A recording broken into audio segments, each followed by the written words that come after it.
السلام عليكم، ازيكم يا حبايبي الحلوين؟ عاملين ايه؟ يا رب تكونوا بخير. النهارده قررت اعمل معاكم فيديو جميل كده بمناسبه رمضان زي ما انتم عارفين، فقلت ايه مش الزم اقعد يعني ايه نعمل معاكم وصفه جميله كده عشان تحبوها.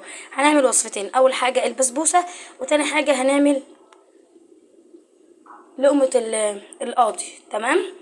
البسبوسه دي يا حبايبي مقاديرها ايه؟ هقول لكم مقاديرها اهو: 3 كوبايات سميد، ونص كوب جوز هند، ورشه ملح، ومعلقه مبودر، ونص كوب زيت او سمنه، ونقلبهم.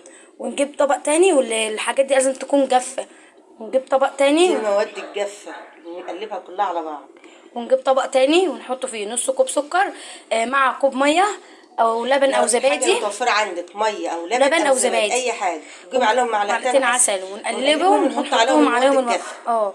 ونجيب ونجيب صينية بقى صينيه زي دي كده ونحط فيها زيت وندهنها. وندهنها، وتحط عليها معلقه زيت وطحنها في ارضيه البسبوسه عشان نعملها. وبعدين بقى الشربات بتاعها: كوب ونص سكر، و2 كوب ونص ماء، وليمونه وفانيليا وسمنه. الشكل النهائي للبسبوسه طبعا هندخلها الفرن.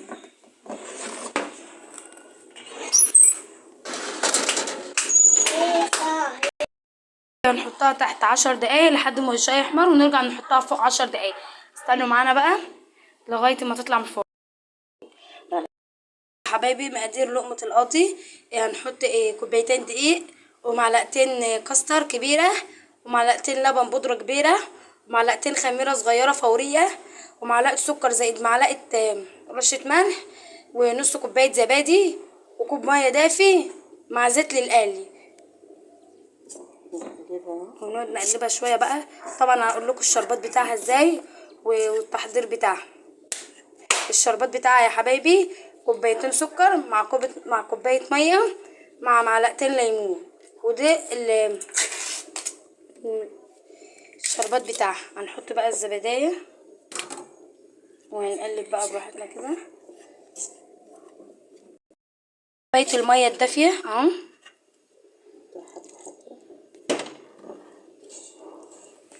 هنقلب بقى. طبعا انا قلت ايه مش هنسى حبايبي الحلوين عشان احنا في رمضان ما عملناكش وصفات من زمان، فقلت ايه يلا بقى هنعمل معاهم الوصفتين اللي هنعملهم دول عشان ايه نستفاد ونستفاد. وهنرجع نكب ميه دافيه تاني. بالشكل النهائي للعجينه. هنستنى بقى لغايه ما تخمر اهو زي ما انتم شايفين كده. هنسيبها تخمر ونرجع لكم تاني. حبايبي البسبوسه بعد ما خرجت من الفرن ما شاء الله شكلها جميل، احنا صايمين.